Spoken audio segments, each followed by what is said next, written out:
vous allez recevoir une force, celle du Saint-Esprit, qui descendra sur vous. Vous serez alors mes témoins à Jérusalem, dans toute la Judée, la Samarie et jusqu'aux extrémités de la terre. Frères et sœurs, amis de parole de Dieu au quotidien, c'est un réel plaisir pour moi de vous retrouver aujourd'hui encore sur notre chaîne pour le numéro de ce jour. Aujourd'hui, de manière particulière, nous parvenons à une autre réalité de notre expérience de Pâques. Il s'agit, frères et sœurs, de la célébration de la fête de la Pentecôte, la descente de l'Esprit Saint sur les apôtres et sur tous ceux qui étaient réunis avec eux dans la chambre haute. Nous devons donc, frères et sœurs, de manière spéciale aujourd'hui, implorer l'Esprit Saint afin qu'il vienne prendre le contrôle de toute notre vie pour que nos pensées et nos actions soient conduites par la force de sa présence.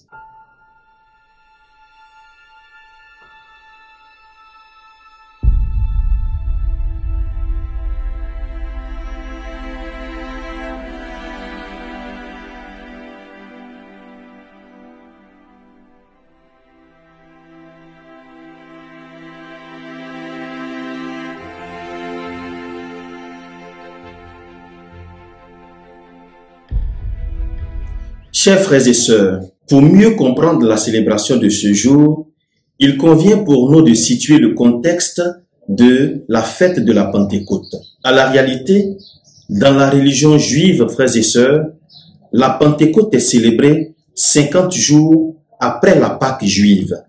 Et nous savons que la Pâque juive, c'est la célébration de la commémoration de la libération du peuple d'Israël de l'esclavage en Égypte. Alors, la Pentecôte juive ici, c'est la célébration du rappel du don de la loi sur le mont Sinaï. Sur le mont Sinaï, en effet, les différentes tribus d'Israël ont conclu une alliance avec Dieu et ils sont devenus le peuple de Dieu.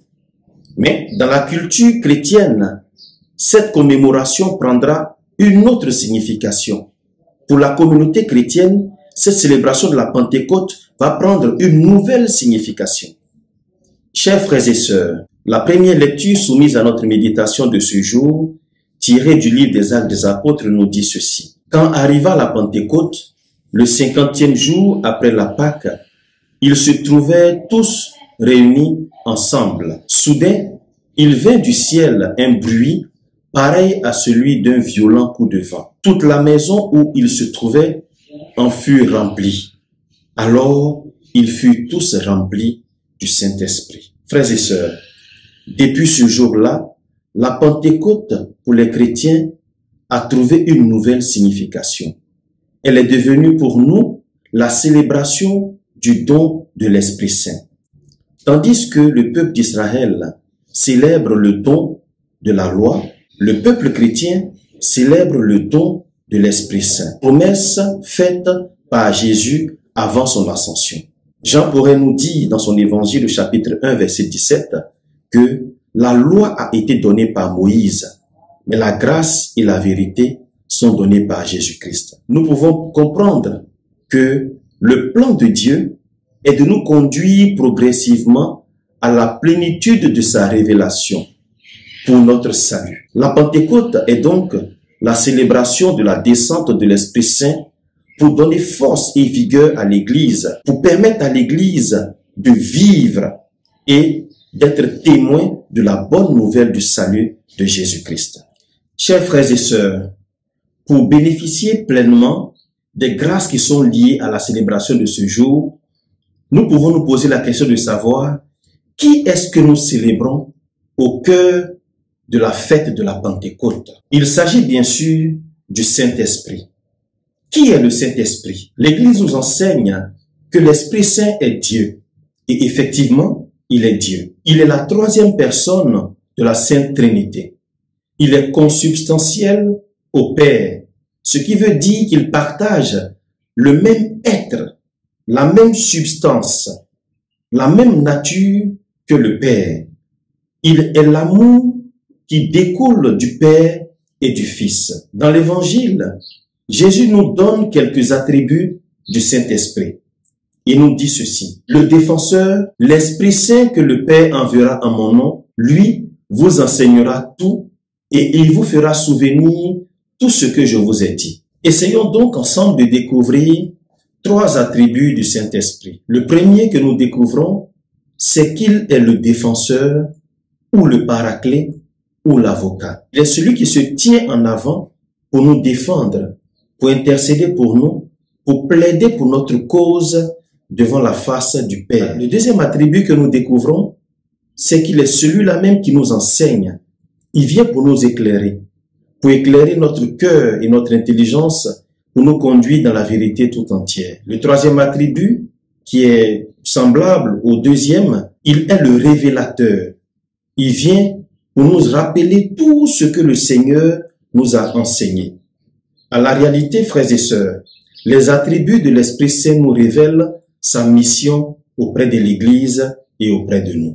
Comment l'Esprit Saint opère-t-il dans notre vie en tant que chrétiens? D'abord, nous recevons l'Esprit Saint par le sacrement du baptême et de la confirmation. Et lorsque nous recevons l'Esprit Saint, il nous communique ses dons et ses charismes.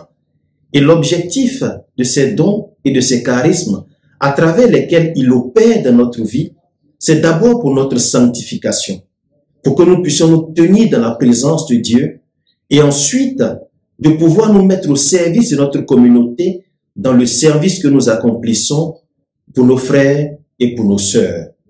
Saint Paul pourrait nous dire dans sa première lettre aux Corinthiens que à chacun la manifestation de l'Esprit est donnée pour le bien de toute la communauté. Saint Paul donc identifie plusieurs dons et charismes, mais ceux que l'Église retient sont au nombre de 7. Nous avons le don de sagesse, le don d'intelligence, le don de conseil, le don de force, le don de connaissance, le don d'affection filiale ou de piété et le don de crainte de Dieu.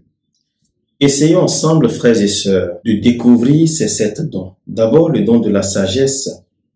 Il nous permet de poser des jugements objectifs. Il nous permet de faire le discernement des réalités de notre vie chrétienne et des réalités de notre vie de manière générale. Le don de connaissance nous permet de comprendre les choses à la lumière du Seigneur. C'est lui qui nous permet de faire une relecture de tout l'enseignement de Jésus pour justement nous donner d'apprécier notre foi à la lumière de l'enseignement du Christ pour être de bons témoins. Le don de conseil, il révèle l'aspect du guide. Il est comme une boussole qui permet de retrouver notre chemin.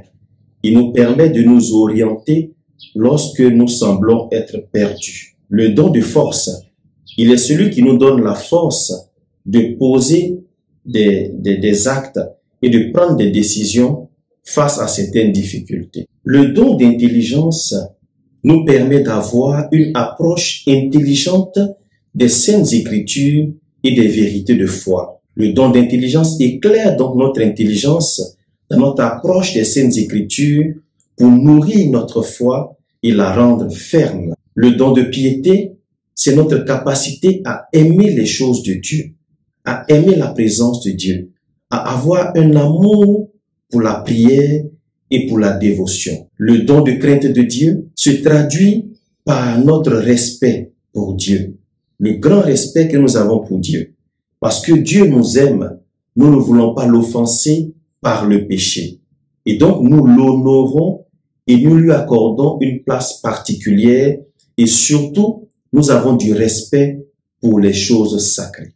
Chers amis de Parole de Dieu au quotidien, comment pouvons-nous discerner la présence de l'Esprit dans notre vie et parvenir à une communion personnelle avec lui? Saint Paul, dans la deuxième lecture qui est soumise à notre méditation de ce jour, lecture tirée de sa lettre aux Romains, il nous dit ceci. Frères, ceux qui sont sous l'emprise de la chair ne peuvent pas plaire à Dieu. Or, vous n'êtes pas sous l'emprise de la chair, mais sous celle de l'Esprit, puisque l'Esprit de Dieu habite en vous. Ainsi donc, frères et sœurs, Saint Paul nous met en face d'un choix existentiel. Vivre selon les désirs de la chair, alors choisir la mort, ou vivre selon l'Esprit et choisir la vie. Voilà pourquoi vous n'avez pas reçu un esprit qui fait de vous des esclaves et vous ramène à la peur, mais vous avez reçu un esprit qui fait de vous des fils, et c'est en lui que vous criez Abba, c'est-à-dire Père. Nous pouvons aussi discerner la présence de l'esprit à travers ces fruits qu'il produit en nous. Jésus nous dit en Matthieu, chapitre 7, versets 15 à 20, ceci. Gardez-vous des faux prophètes, vous les reconnaîtrez à leurs fruits. On ne cueille pas de raisins sur des épines. De même, tout bon arbre porte de bons fruits, mais le mauvais arbre porte de mauvais fruits. Un bon arbre ne peut porter de mauvais fruits, ni un mauvais arbre porter de bons fruits. C'est à leurs fruits que vous les reconnaîtrez. Les fruits dont il est question ici, ce sont les fruits du Saint-Esprit. Ceux dont parle Paul dans sa lettre aux Galates, au chapitre 5, versets 22 à 23. Il dit ceci. Au contraire, les fruits de l'Esprit, c'est l'amour, la joie, la paix, la patience, la bonté, la générosité, la fidélité, la douceur, la maîtrise de soi. Frères et sœurs, cultivons donc ces fruits de l'Esprit afin de développer une communion personnelle avec lui. Bien-aimés du Christ, ce qui nous permet de discerner la présence du Saint-Esprit en nous, c'est d'abord l'amour que nous avons pour les choses de Dieu, l'amour que nous avons pour les choses spirituelles, l'attrait que nous avons de la présence de Dieu.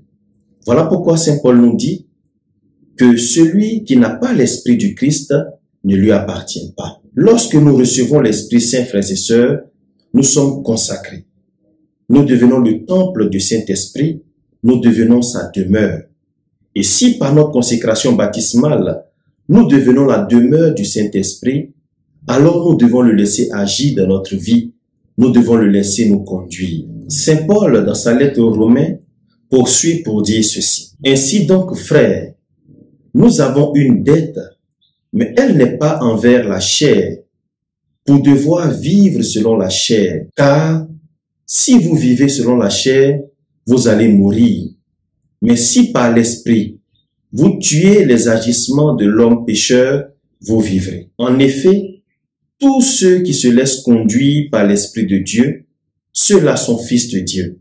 C'est donc l'Esprit lui-même qui atteste à notre esprit que nous sommes enfants de Dieu. Au terme de notre méditation de ce jour, frères et sœurs, supplions donc l'Esprit Saint de venir faire de notre vie sa demeure, de développer en nous sa présence à travers ses dons et ses charismes. Demandons-lui de nous donner la grâce de toujours discerner sa présence dans notre vie, d'être attentif à ses sollicitations afin de nous laisser conduire par sa présence, pour que notre vie soit sanctifiée dans sa présence et que toute notre vie soit un témoignage à la louange de sa gloire. Que l'Esprit Saint éclaire nos cœurs et nos intelligences et nous conduise dans la vérité tout entière. Chers amis de Parole de Dieu au quotidien, je voudrais vous remercier pour votre fidélité. Pour ceux qui découvrent notre page pour la première fois, je voudrais vous inviter à liker en mettant un pouce, à partager et surtout à vous abonner pour que vous aussi, vous puissiez prendre part à cette mission d'évangélisation que nous accomplissons sur cette chaîne. Que les mérites de notre Seigneur Jésus-Christ, que les dons de l'Esprit Saint, que la grâce de cette célébration se répande à profusion dans notre vie et que la paix du Seigneur règne dans vos vies et dans vos familles au nom du Père et du Fils et du Saint-Esprit. Amen. À très bientôt.